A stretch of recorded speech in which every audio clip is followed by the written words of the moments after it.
This conference will now be recorded.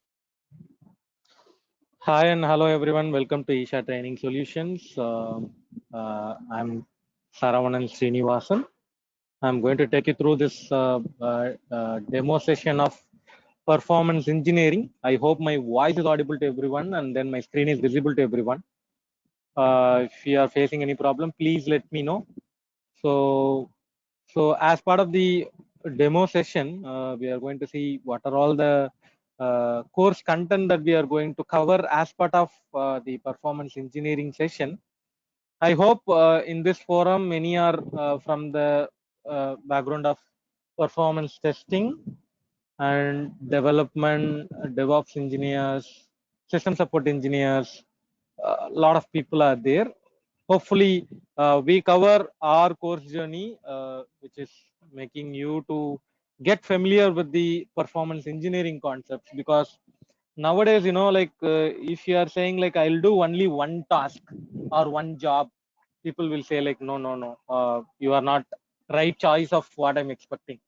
So if you are saying like I'll do multiple tasks, multiple activities, then people will say like, yeah, you are the right person. So that's how the industry is actually moving towards. So in that case, if you are only a performance tester or a developer or a DevOps engineer or whatever, your stream of work is moving towards performance engineering means your level of knowledge or level of activity is going to improve. So that is the main reason everybody should learn about performance engineering concepts, I would say, because whatever you do, say like you do development or you do testing, performance testing, end of the day, your intention is to make your application working good, optimized way you wanted to make your work, your application to work.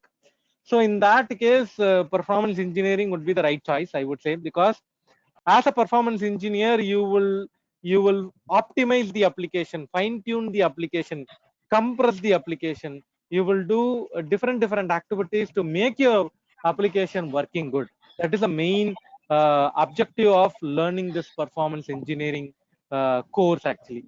Okay, so in this course content, in what way I designed this course content? First of all, I'll try to cover that. I wanted to bring you a strong understanding of what is really happening in Java side, Java application side. Say like heap dump concepts or thread dump concepts or garbage collection concepts like that. I wanted to cover, like, you wanted to be very familiar in these concepts, heap dump, thread dump, garbage collection, like that. And I wanted to bring you certain understanding of infrastructure monitoring, because many are not doing it currently. If I ask you, there are performance testers in this forum, or there are developers are in this forum. If I ask a question like whether you are doing a Linux system monitoring or a Windows system monitoring, they'll say no, I don't have experience, I don't have exposure, I don't have any information related to infrastructure monitoring. That is a usual reply that we will get it from everybody. Nowadays I'm saying, wherever I'm interacting with these people, like the developer or the performance testers, most of the time I'm getting the answer like this: no, I don't know about these things, which metric I need to monitor, what will say whether it is a performance related issue, or which metric is it's a proper metric, which metric is violating the SLA. I don't know anything. That is the usual reply that we are getting it nowadays. So it is good that we need to get more understanding about infrastructure monitoring. So in our course content also it is part of it. And then Oracle DB monitoring, because DB monitoring is also now, see, we all know, out of the 100% outages that are happening in the recent trend, like 55% of the outages are because of database. Okay, database is actually creating most of our performance related issue. So what I wanted to bring you the concept is that, like, you wanted to have a thorough understanding of a database monitoring. So that is the reason I took Oracle DB as one of the choice. So we wanted to cover that concepts related to Oracle DB. Basically, in Oracle DB, we have inbuilt monitoring features like AWR reports, ADDM reports, ASH reports, like that. A lot of features are there. So we'll cover that as part of our course journey. not only that, we have a client side monitoring. Nowadays, every customer is asking these details, like whether I can get a client side monitoring report or what. Okay, anybody can say in this forum what is client side monitoring? Anybody can explain it in single line, like what is client side monitoring? The rendering time, basically. Hello. Come The again? time required to render the page completely. Yeah, wonderful, Rumair. Yeah. So the time taken in the browser side, what is actually happening in the browser side. So why everybody is asking this browser side? Because say like if you are a retail based customer, your mostly your focus is towards the end user, right? How your end users are accessing this application, how it is going to be um, it is going to create a positive impression or negative impression when you are accessing your application in the browser. How the content is actually loading in the browser, is it quickly loading or it is taking some time, it is facing any usability problem or accessibility problem or performance problem, what is it really happening in loading our application in the browser. So those are all very important concepts nowadays. Okay, why it is very important, if I explain to you people, like why it is considered to be very critical nowadays in considering the client side performance metric. Okay, so who are all performance testers in this forum, guys? Anyone is actually currently doing performance testing in this forum? Yeah, I'm doing. Me too, Surya, as yeah. well. Yeah, Umair, yeah. So if I ask you a question, like I'm a customer for your account. Okay, I'm asking you, I'll ask you a question like, I wanted to get a client side performance metric. What you guys will reply if I'm a customer to your account and then I'm asking this question, will you provide client side performance metric? What answer you guys will reply? Yeah, we can provide, actually, we can use the developer tool in the Chrome, which is the basic tool we have. We can use Fiddler, we can use Wireshark. So these are tools we can use, actually. Wireshark, I don't think so, right? Wireshark will not No, use no, it. Wireshark Firebug was we a can use actually. network related, yeah. Yeah, that is a Firebug, sniffing tool. PageSpeed, those kind Yeah, of yeah, things. that's a sniffing tool. So all these are whatever you mentioned, right? Along with that, there are other tools are there, like web page test, Google GT metrics, or even Wiseflow, page speed insight, Datadog. A lot of tools are actually moving towards that concepts nowadays. Actually saying, I don't know whether in your organizations are that demand it is creating or what, but I would say many organizations are following, or they are trying to find a solution for these problem statements. The problem statement is they are unable to get the client side performance metric. They wanted to get the client side performance metric. Anybody can say why you are unable to get the performance metric, why you are unable to get the client side performance metric. Anybody can explain it in a nutshell, like what is really happening when you are doing a performance testing?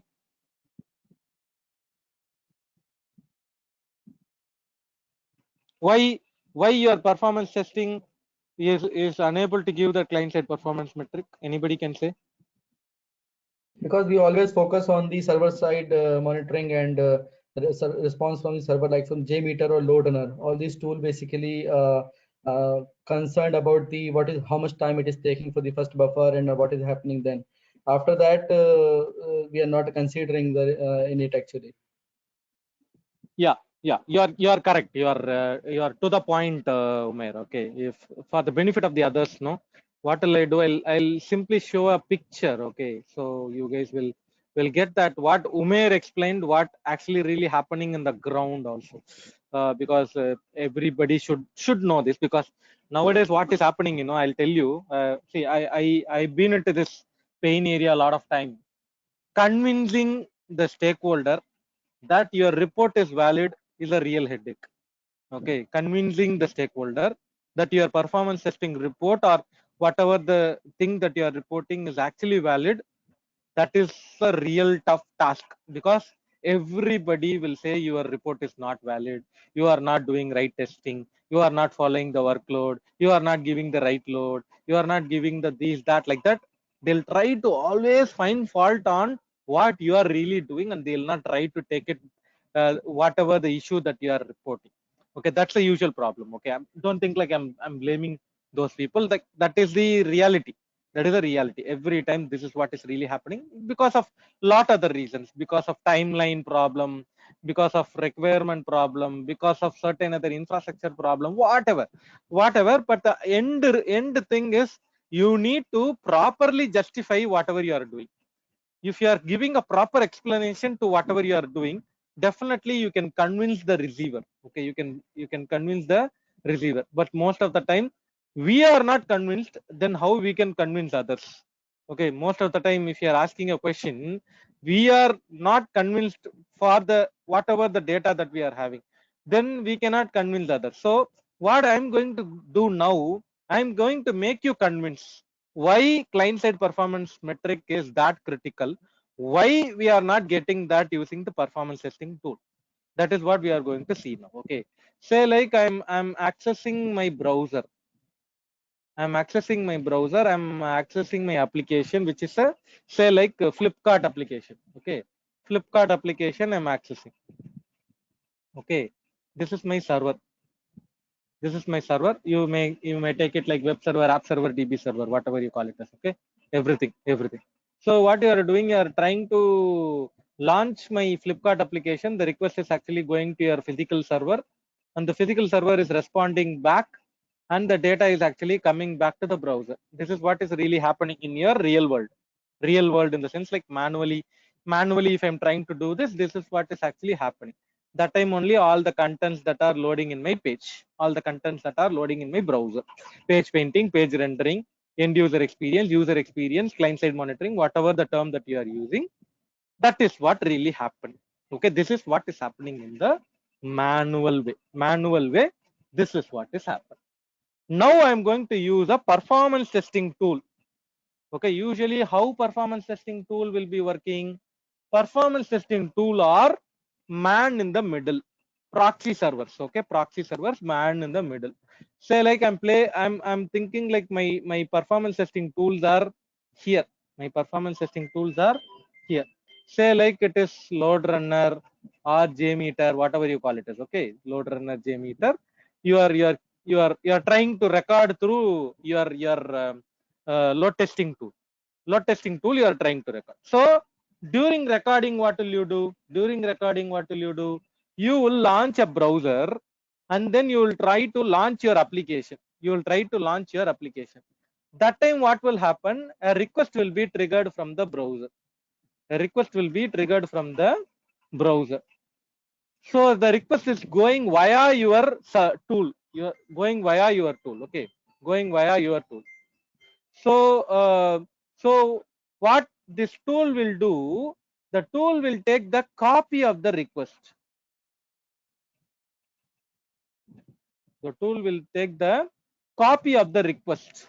It will take a copy of the request, and the request will be reaching to your physical server, and the physical server will process the request, and then it will send the response. What the tool again will do, it will take the copy of the response also. It will take the copy of the response. And it will send back the response to the browser. This is what is typically happening in your recording side. When you are recording, this is what is typically happening. During the script recording, this is what is typically happening. Okay, during the script recording. Okay, I'm done with the script recording. I'm going to replay the script now. While doing the replay, what will happen? This entire layer will not be there. Why? Because the tool is already having the copy of the request. So what tool will do? It will trigger from the copy of the request, right? It will trigger that request, which is a stored request. It will trigger the request. So what server will do? It will process that request. and it will send back the response. It will send back the response. Okay, this is actually the replay response. This is actually the replay response. Okay, so what now the tool will do, it is already having the recorded response and it is getting the replayed response. If it is both are equal, it will say pass.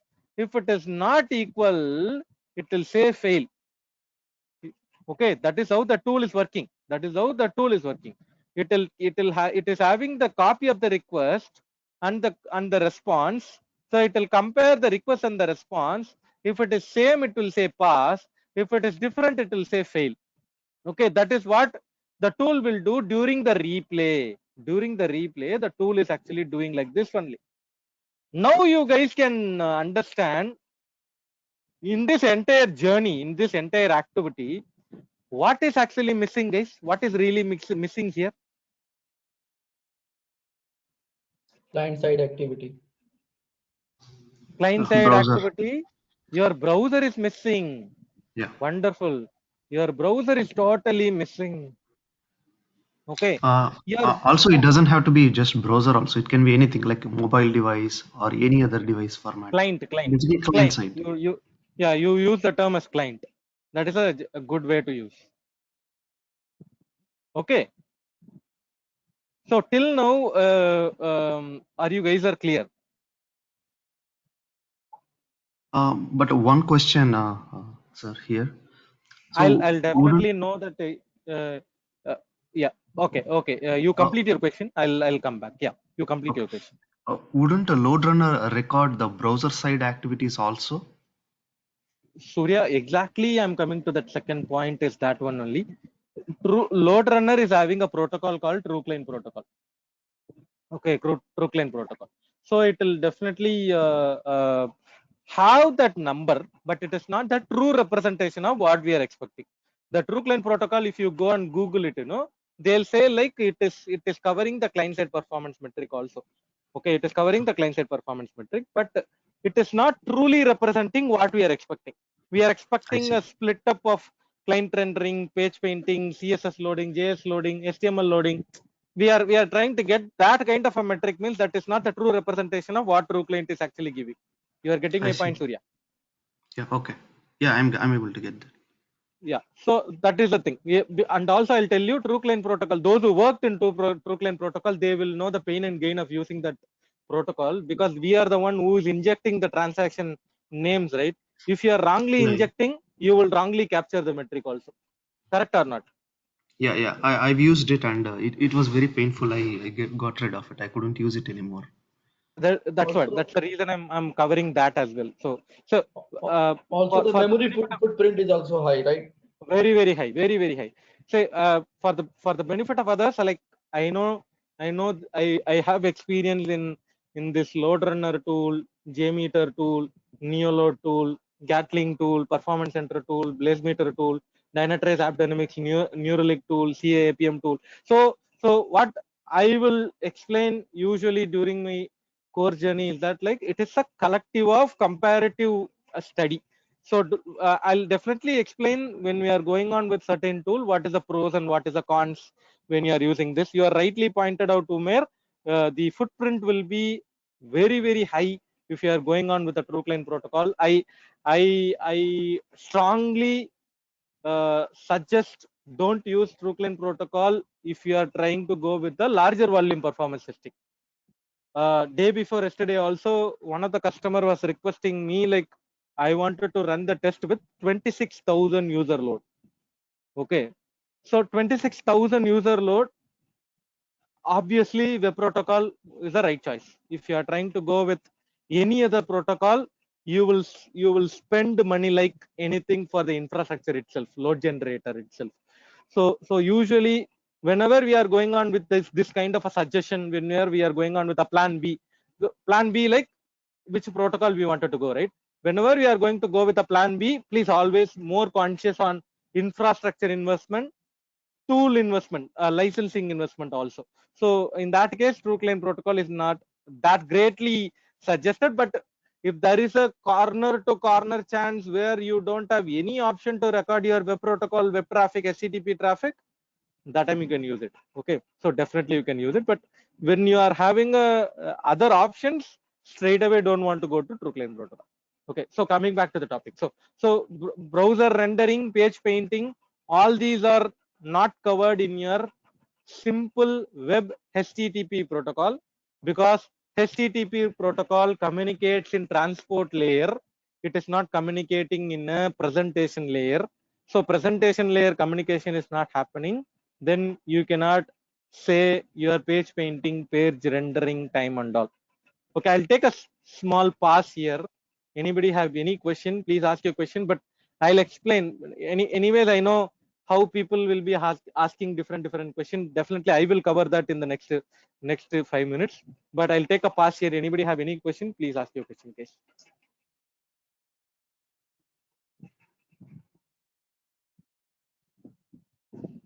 Uh, so, so from the engineering point of view, Saravanan, are we going to cover in the course further about how the bottlenecks will be identified and how they will be rectified? I think we will cover majorly this point, right?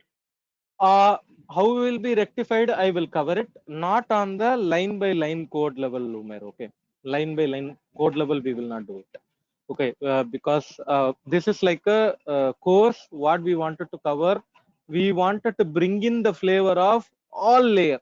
We are not only focused on development layer. Okay, so if you wanted to cover development layer alone, we have a separate session available in Isha itself, like Java performance engineering. Okay, but I wanted to bring you, say, you don't want to be specialized in only one space, right? You always wanted to be more specialized in general way.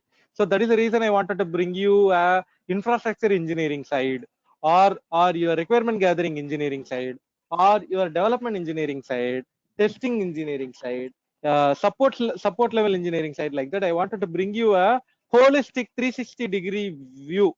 That is how my course content is actually designed, Umer. Okay, so we'll have that level of definitely bottleneck analysis, bottleneck identification, how to understand it, how to debug it, how to investigate it. Everything will be covered for sure. But the line by line code level, minute granular level writing of a code, we are not covering it. We'll cover where we wanted to investigate. Profiling means what? Static code analysis means what? Performance engineering, APM tool monitoring means what? All those things we will cover it, Umer. Okay. Okay. Thank you. Yeah, sure. So, any further question, guys? Anybody have any question? No questions, sir. Yeah, Surya. Wonderful. So, many in this forum, maybe those who are working in performance testing side, they'll have their doubts will be there. Like, how this guy is saying like page rendering, page painting is not actually happening. I saw in my script many of the time all the GIF files, PNG files, JavaScript files, CSS files, HTML files are captured in the request itself.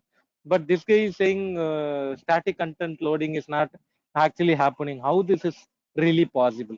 Many will be thinking about this line of thoughts. Like many will be thinking, this guy is saying it is not actually captured by load runner.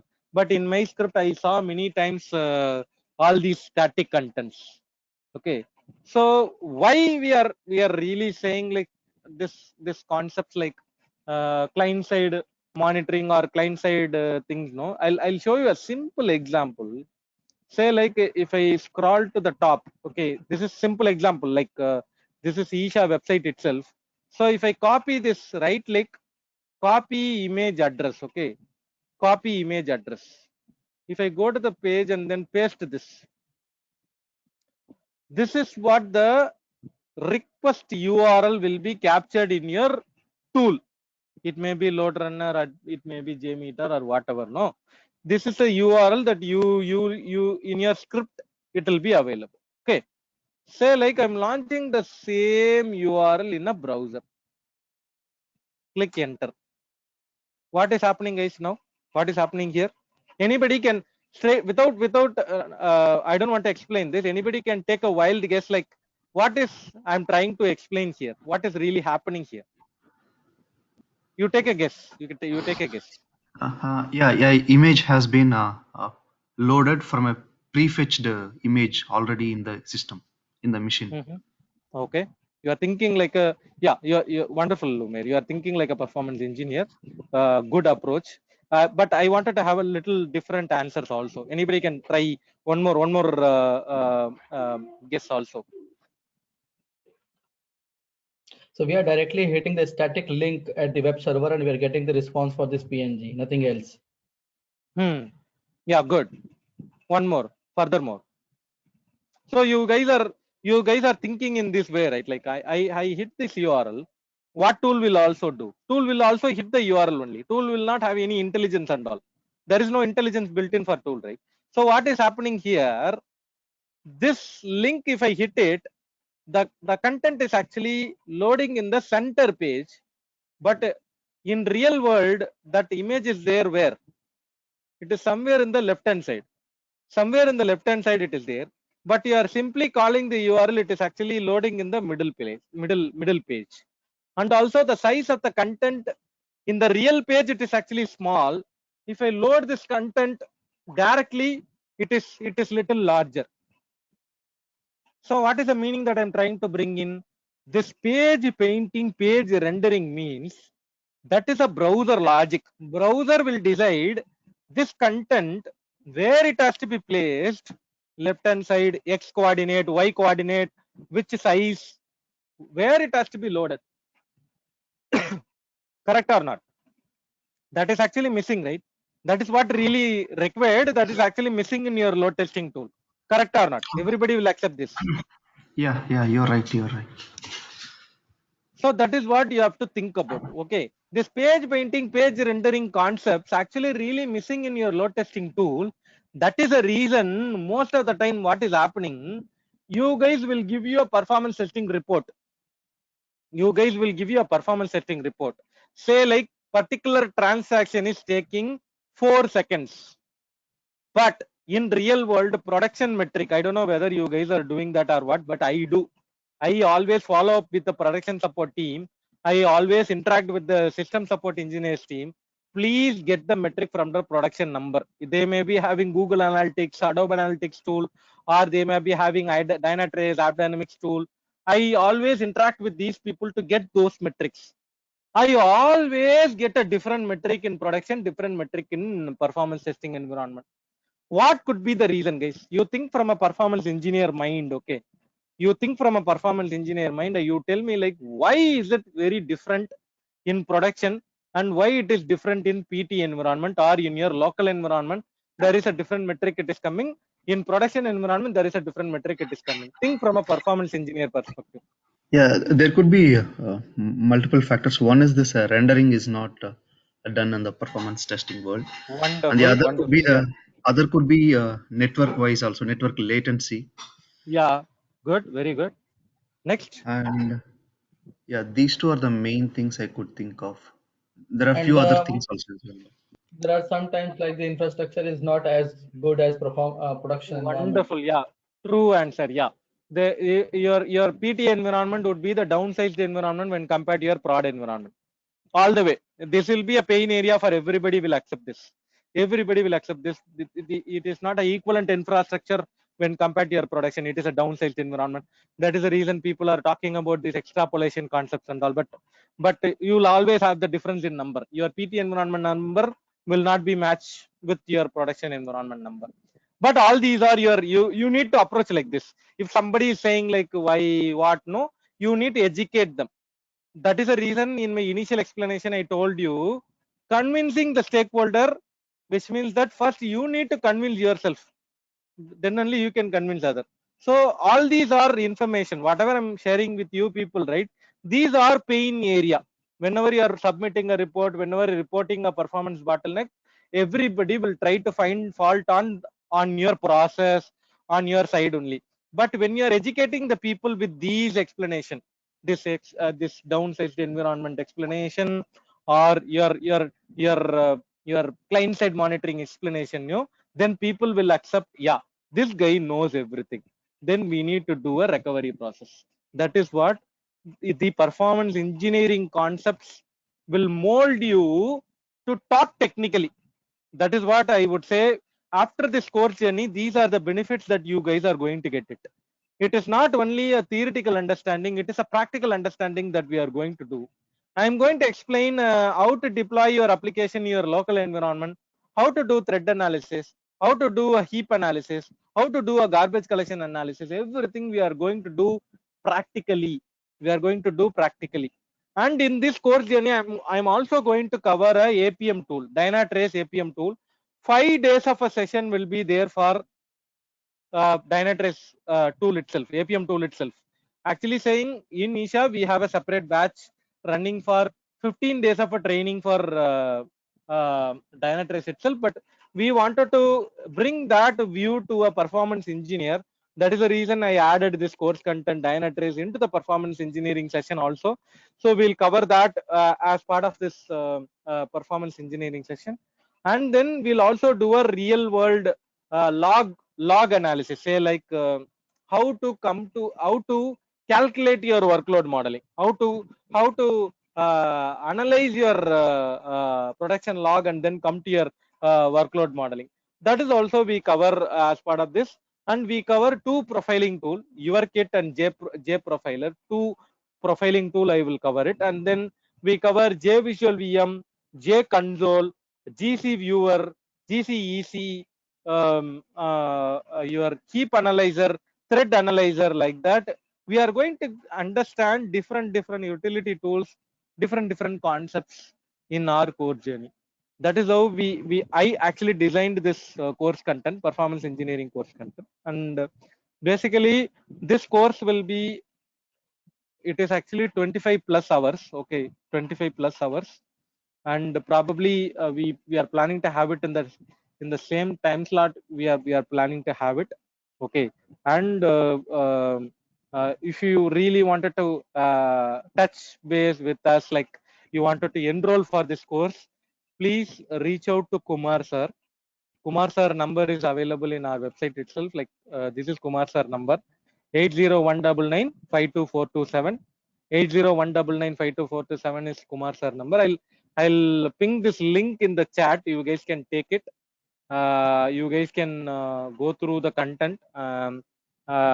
These are the different course concepts that we are going to cover.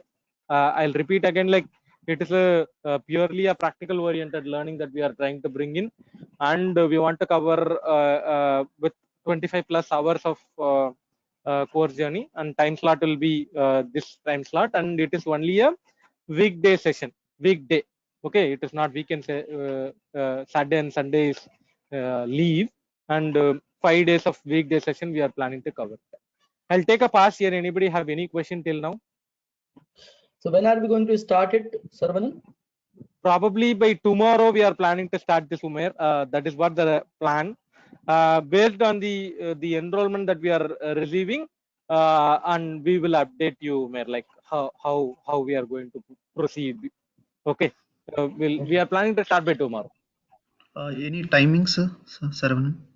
This time slot I mentioned, right? 9 to 10.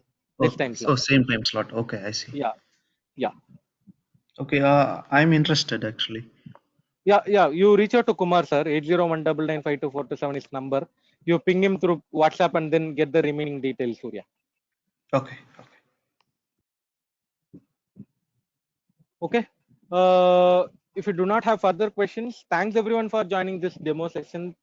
Thanks all for giving this opportunity for me to take and share my experience with you people. And this course journey will all the way will be like this. You guys can interact with me at any point of time, get it clarified, all your questions, and then we get all the knowledge, get the benefit of performance engineering concepts. That is how this course content is really designed. Will continue the same in our course journey as well. Thanks everyone. One small Thanks, question. everyone. One small question. Sorry. Yeah, Surya.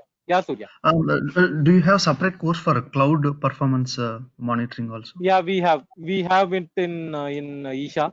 You talk to Kumar. He will explain to you. Okay. Thanks everyone. Thanks all. Bye bye. Okay, bye.